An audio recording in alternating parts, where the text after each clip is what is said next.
Hello नमस्कार, मैं doctor Rajneesh Kumar आप सभी का एक बार फिर से हार्दिक स्वागत करता हूं। आज की वीडियो लेक्चर में हम बातचीत करेंगे यूपी टीजीटी पीजीटी 2021 में हुए एग्ज़ाम में जो नए कथन आए थे और आगामी प्रतियोगी परीक्षाओं के दृष्टिकोण से वे सभी कथन महत्वपूर्ण हैं। अगर उसमें से किसी भी कथन की पुनरावृत्ति होती है तो आपके आंसर गलत नहीं होने चाहिए। इसी चीज़ को ध्यान में रखते हुए हम उनको एक जगह संकलित किए हैं और उनके सही उत्तरों को भी देखेंगे। तो देखते हैं कि जो पहला कोटेशन है इसमें कि छायावाद बड़ी सहृदयता के साथ प्रभाव साम्य पर ही विशेष लक्ष्य रखकर चला है। छायावाद के संदर्भ में यह किसका कथन है? तो जो चार ऑप्शन दिए गए हैं उन ऑप्शन में सही जवाब है आचार्य रामचंद्र शुक्ल। अगला जो कोटेशन है, बिहारी अकेले कवि हैं जिन्होंने ग्रामीण संस्कृति के विरुद्ध घृणा की अभिव्यक्ति की है। यह किसका कथन है? तो सही जवाब है इसका डॉक्टर बच्चन सिंह। इनकी किताब को लेकर हमने एक सीरीज ही चलाई है जो कि भारतेंदु युग तक कंप्लीट है। आगे जल्दी ही हम उस पर कंप्लीट जितने भी कालखंड बचे हुए हैं उन पर लेक्चर लेकर आएंगे। ठीक है, तो ये ध्यान रखिए कि बिहारी अकेले कवि हैं जिन्होंने ग्रामीण संस्कृति के विरुद्ध घृणा की अभिव्यक्ति की है। ये किसका कथन है? तो डॉक्टर बच्चन सिंह का। अगला जो कोटेशन है कि पंत जी की रचनाओं वीणा और पल्लव दोनों में अंग्रेजी कविताओं से लिए हुए भाव और अंग्रेजी भाषा के लाक्षणिक प्रयोग बहुत मिलते हैं। यह कथन किसका है? तो इसका जो सही जवाब है वो है आचार्य रामचंद्र शुक्ल। अगला प्रश्न है, मानव प्रकृति का ज्ञान तुलसी से अधिक उस युग में किसी को नहीं था। यह कथन किसका है? मानव प्रकृति का ज्ञान तुलसीदास से अधिक उस युग में किसी को नहीं था। यह कथन किसका है? जो विकल्प दिए गए हैं इन विकल्पों के आधार पर इसका सही जवाब है हजारी प्रसाद द्विवेदी। अगला कोटेशन है, इतवृत्ति और आलोचना का समन्वित रूप होने से वह इतिहास आज भी प्रकाश स्तंभ बना हुआ है। इस कथन में जिस इतिहास की ओर संकेत किया गया है उसके लेखक हैं। तो इसका जो सही जवाब है वो है आचार्य रामचंद्र शुक्ल। अगला कोटेशन है,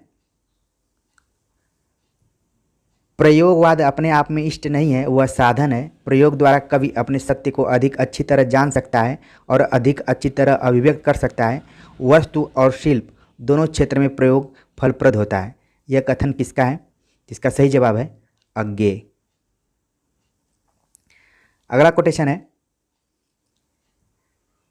कबीर का भक्ति आंदोलन विद्रोह मूलक है तो गोस्वामी तुलसीदास का प्रतिरोधात्मक। यह विचार व्यक्त करने वाले विद्वान कौन हैं?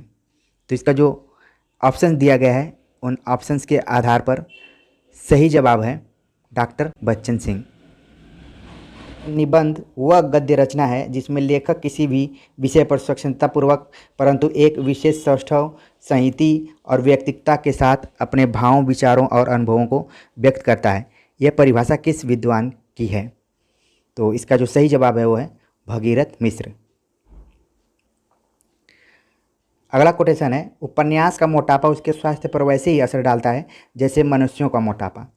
यह कथन किस इतिहासकार का है? तो इसका जो सही जवाब है वो है डॉक्टर बच्चन सिंह। अगला कोटेशन है, अंतःकरण की वृत्तियों के चित्र का नाम कविता है। यह काव्य लक्षण किसने प्रस्तुत किया है? तो इसका जो सही जवाब है महावीर प्रसाद द्विवेदी। अगला कोटेशन है, काम भाव और शरीर का सौंदर्य उनके यहाँ उत्सव रूप में है। विद्यापति के संदर्भ में यह किसका कथन है? तो इसका सही जवाब है रामस्वरूप चतुर्वेदी। ए इसका ऑप्शन सही है। अगला कोटेशन है कि उनकी आलोचना की प्रमुख विशेषता है उनकी अनाविल दृष्टि और निर्मल विवेचन। यह कथन किस आलोचक के प्रति है? तो इसका जो सही जवाब है वो है विश्वनाथ प्रसाद मिश्र। अगला कोटेशन है, प्रसंगगर्भत्व इनके गद्य की निजी विशेषता है। इनकी भाषा सरल और व्यंजनापूर्ण है, बीच बीच में हास्य और व्यंग भी है। यह कथन किसके प्रति है? इसका सही जवाब है चंद्रधर शर्मा गुलेरी। अगला कोटेशन है, कबीर और तुलसी भाषा में एक मिशन के तहत लिख रहे थे, यह कथन किसका है? तो इसका सही जवाब है डॉक्टर बच्चन सिंह। तो इस तरीके से हमने कुल 14 ऐसे कथनों पर विचार किया जो कि परीक्षा में प्रायः इससे पहले न के बराबर आए थे, और उम्मीद है कि आगामी परीक्षाओं में अगर आते हैं तो आपके आंसर सही होंगे, गलत नहीं होंगे। इन्हीं चीज़ों को ध्यान में रखकर ये वीडियो लेक्चर तैयार किया गया था। उम्मीद है कि आप सभी को पसंद आया होगा। कमेंट्स कर ज़रूर बताइए। मिलते हैं नए टॉपिक के साथ, तब तक के लिए नमस्कार।